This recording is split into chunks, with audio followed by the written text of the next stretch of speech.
अस्सलाम वालेकुम। आप सबका हमारे चैनल आसिफ मैथमेटिक्स में तहे दिल से स्वागत है। चलिए आज हम लोग देखते हैं NCERT class 10 exercise 13.2 question number 2 बिल्कुल प्रैक्टिकल के साथ। ठीक है, जैसा कि आप देख भी रहे हैं और भी वीडियो की तरह। एक इंजीनियरिंग के विद्यार्थी रसेल से, देखिए रचेल पढ़िए चाहे इंग्लिश में रसेल पढ़िए, सेम है। ठीक है, एक इंजीनियरिंग के विद्यार्थी रसेल से एक पतली एल्युमिनियम की शीट का प्रयोग करते हुए एक मॉडल बनाने को कहा गया जो एक ऐसे बेलन के आकार का हो जिसके दोनों सिरों पर दो शंकु जुड़े हुए हैं। कोई विद्यार्थी है जो इंजीनियरिंग कर रहा है, उसका नाम रसेल है। ठीक है, उसको एक मॉडल बना के लाने के लिए कहा गया है। कुछ इस तरह का मॉडल है कि बेलन के ऊपर, एक बेलन के ऊपर, ऊपर में भी या नीचे में भी, बेलन के दोनों सिरों पर, टॉप पे भी और बेस पे भी दो शंकु हैं। जैसा कि आपको दिख रहा है, ये बेलन है और ऊपर में भी एक शंकु है और नीचे में भी एक शंकु है। इसी तरह का मॉडल बना के लाने के लिए कहा गया है किसको, रसेल को। और ये मॉडल किस चीज़ का है, तो कह रहा है कि एल्युमिनियम का पतला शीट का यूज़ किया गया है। ठीक है, जैसे आपके घरों में बहुत सारे गांव में जो बच्चे हैं जिनके घरों में ड्रम होता है, ठीक है, ट्रंक होता है, वो एल्युमिनियम का बना होता है। तो जैसे देखिए, जाइएगा ना दुकानदार के पास, तो उसके पास एल्युमिनियम कुछ इस तरह रहता है, लपेट के, गोल लपेट के, फिर वो इसको खोलता है इस तरह। ठीक, अब जो चीज़ आपको बनाना है, अगर ड्रम बनाना है तो काट के आपको गोल बेलन की तरह ड्रम बना देगा। इसको हम लोग बोलते हैं एल्युमिनियम सीट। क्या बोलते हैं, एल्युमिनियम सीट। हालांकि ये तो मेरा कार्डबोर्ड है, मान के चलिए यही एल्युमिनियम सीट है, तो इसको काट के मैंने शंकु बनाया कि नहीं, ये भी बनाया, ये भी बनाया। तो एल्युमिनियम सीट, एल्युमिनियम का चादर इसी को बोलते हैं। ठीक है, दुकानदार के पास रहता है, वो काट करके जो बनाना होता है वो बना देता है। तो पतला एल्युमिनियम का सीट है, उसी को काट के ये मॉडल बनाया गया है। ठीक है, एक बेलन बनाया गया है। अब बेलन के दोनों सिरों पर, ऊपर में भी और नीचे में भी क्या बनाया गया है, शंकु बनाया गया है। अब इसके बारे में देखिए क्या कह रहा है, इस मॉडल के बारे में। इस मॉडल का व्यास 3 सेंटीमीटर है और इसकी लंबाई 12 सेंटीमीटर है। ठीक है, यदि प्रत्येक शंकु की ऊंचाई 2 सेंटीमीटर हो तो रसेल द्वारा बनाए गए मॉडल में अंतर्विष्ट हवा का आयतन ज्ञात कीजिए। अंतर्विष्ट मतलब कंटेन, उसके अंदर। कह रहा है कि जो भी मॉडल है ना, इसके अंदर कितना हवा है, कितना एयर है, वही हमको निकालना है। हवा का आयतन निकालना है इसके अंदर। तो भाई आयतन निकालना है, तो सीधी सी बात है, क्या क्या दिख रहा है आपको, शंकु दिख रहा है। कौ गो शंकु, दो गो शंकु, दो शंकु का आयतन प्लस एक बेलन दिख रहा है, एक बेलन का आयतन जोड़ देंगे, दो शंकु का आयतन प्लस एक बेलन का आयतन, वही हमारा क्या हो जाएगा, हवा का आयतन देगा। इसमें कितना हवा होगा भाई, हवा हम भरेंगे तो हवा अंदर जाएगा, फिर इसको हम पैक कर देंगे, इसको हम क्या कर देंगे, पैक कर देंगे। तो कितना हवा आएगा, तो आप ही बताइए कितना हवा आएगा। दो शंकु के बराबर और एक बेलन के बराबर। ठीक है, तो जाहिर सी बात है इसमें कितना हवा आएगा, एक शंकु है, एक और शंकु है, दो शंकु है और एक बेलन है, तो हवा इतना ही रहेगा। तो हवा का आयतन निकालने के लिए क्या क्या करेंगे हम लोग, दो शंकु का आयतन प्लस एक बेलन का आयतन कर देंगे, उतना ही हवा इसमें आएगा। अंतर्विष्ट मतलब अंदर कंटेन। ठीक है, और कह रहा है कि यह मान लीजिए कि मॉडल की आंतरिक और बाहरी विमाएं लगभग क्या है, बराबर है। मतलब कहने का मतलब कह रहा है कि जो भी चादरा है ना, जिससे भी बनाया गया ये मॉडल, जिस एल्युमिनियम से, वो एकदम पतला है। ऐसा नहीं कि एल्युमिनियम बहुत मोटा है। ठीक है, बहुत मोटा रहेगा तो फिर ये जो बेलन दिख रहा है ना, ये बेलन इतना मोटा हो जाएगा। ठीक है, तो फिर इसकी त्रिज्याएं में फर्क हो जाएगी, अंदर वाला त्रिज्या कुछ और हो जाएगा, बाहर वाला त्रिज्या कुछ और हो जाएगा। ठीक है, मान के लिए ये इतना मोटा हो गया, इतना मोटा अगर हो गया, तो अंदर वाला त्रिज्या यहाँ से यहीं तक रह जाएगा, अब बाहर वाला त्रिज्या यहाँ से यहाँ तक लाएगा। तो कह रहा है नहीं, ये जो भी सीट है एकदम पतला है। क्या है जी, एकदम पतला है। वही यहाँ ब्रैकेट में कह रहा है, यह मान लीजिए कि मॉडल की आंतरिक और बाहरी विमाएं लगभग क्या है, बराबर है। विमाएं मतलब त्रिज्या मान लो। ठीक है, तो चलिए निकालते हैं भाई। तो मुझे दो शंकु का आयतन चाहिए। दो शंकु का आयतन क्या होता है, 1/3 पाई r² एच। अब प्लस एक बेलन का आयतन चाहिए, दो शंकु का आयतन, तो दो दो से मैंने गुना कर दिया है। और शंकु का आयतन क्या होता है, 1/3 पाई r² एच। अब प्लस बेलन का आयतन। ठीक है, अब मैं इसको हटा देता हूँ। ठीक है, प्लस बेलन का आयतन, तो बेलन का आयतन क्या होता है, पाई r² एच, पाई r²h। अब देखिए, शंकु में भी एच है, बेलन में भी एच है, तो शंकु के एच को आप h1 मान लीजिए, अब बेलन के एच को h2 मान लीजिए। ठीक है, त्रिज्याएं तो दोनों की सेम होने वाली है। देख लीजिए, इस मॉडल का व्यास 3 सेंटीमीटर है, तो व्यास यहां से यहां तक कहलाता है भाई। ये वाला व्यास, ये वाला जो व्यास दिख रहा है, ये वाला जो व्यास दिख रहा है, ये बेलन में भी है और ये शंकु में भी है। ठीक है, तो बेलन का व्यास और शंकु का व्यास दोनों क्या है, सेम है। ठीक है, इस मॉडल में भाई बेलन भी आ जा रहा है, शंकु भी आ जा रहा है। तो भाई इस मॉडल का व्यास, यानी दोनों का व्यास कह रहा है, ठीक है, बेलन का भी या शंकु का भी, व्यास कितना है, 3 सेंटीमीटर है। तो चलो जी, एक तरफ मैं बेलन लिख दे रहा हूँ और एक तरफ जो है ना शंकु लिख दे रहा हूँ। क्या लिख दे रहा हूँ, शंकु। दोनों का डायमीटर 3 सेंटीमीटर है। डायमीटर कितना सेंटीमीटर, 3 सेंटीमीटर, ठीक है। जैसा कि आप देख रहे होंगे कि ये वाला जो वृत्त दिख रहा है, अरे भाई बेलन के ऊपर एक वृत्त है, तो यही वृत्त तो शंकु का भी है, तो जाहिर सी बात है दोनों का व्यास क्या होगा, सेम होगा। ये वाला वृत्त, ये वाला वृत्त बेलन का भी वृत्त है, और यही वाला वृत्त शंकु का भी वृत्त है। तो बेलन का भी डायमीटर 3 सेंटीमीटर और शंकु का भी डायमीटर 3 सेंटीमीटर, तो जाहिर सी बात है दोनों की त्रिज्याएं भी सेम होंगी। डायमीटर 3 है, व्यास 3 है, तो त्रिज्या कितना होगा, 3/2 सेंटीमीटर। 3/2 सेंटीमीटर, त्रिज्या कितना होगा, 3/2 सेंटीमीटर। चलिए अब आगे देखिए।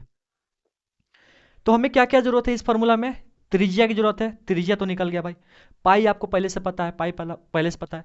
H1 H2 निकलना है, ठीक है, H1 और H2 निकलना है, ठीक है। H1 हम लोग किसको मान रहे हैं, शंकु के ऊंचाई को H1 मान रहे हैं, अब बेलन की ऊंचाई को H2 मान रहे हैं, ठीक है। H1 पता करना है और हमें क्या पता करना है जी, H2 पता करना है। तो देखो इस मॉडल का व्यास 3 सेंटीमीटर है और इसकी लंबाई 12 सेंटीमीटर है। ये जो भी मॉडल है ना, ये जो भी मॉडल है, यहां से यहां तक, यहां से यहां तक ये कितना सेंटीमीटर का है, पूरे मॉडल की लंबाई 12 सेंटीमीटर। कितना सेंटीमीटर है, 12 सेंटीमीटर। यदि प्रत्येक शंकु की ऊंचाई 2 सेंटीमीटर, शंकु का ऊंचाई तो क्लियर क्लियर दे दिया है भाई, ये कितना सेंटीमीटर, यहां से यहां तक कितना सेंटीमीटर है, 2 सेंटीमीटर। यहां से यहां तक ये कितना सेंटीमीटर है, 2 सेंटीमीटर। तो शंकु का ऊंचाई, शंकु का जो ऊंचाई है ना, शंकु का जो ऊंचाई है, ये क्लियर क्लियर दे दिया है, कितना सेंटीमीटर का है, 2 सेंटीमीटर का, ठीक है। तो शंकु का ऊंचाई, तो जाहिर सी बात है दोनों शंकु सेम है, तो दोनों की ऊंचाई भी सेम होगी। तो H1 दे दिया कितना, 2 सेंटीमीटर। शंकु की ऊंचाई को हम लोग H मान रहे हैं, H1 मान रहे हैं, और ये कितना है, 2 सेंटीमीटर। हमें बेलन की भी ऊंचाई चाहिए, H2 चाहिए। बेलन का फॉर्म, बेलन के आयतन का फॉर्मूला क्या होता है, पाई आर स्क्वायर एच।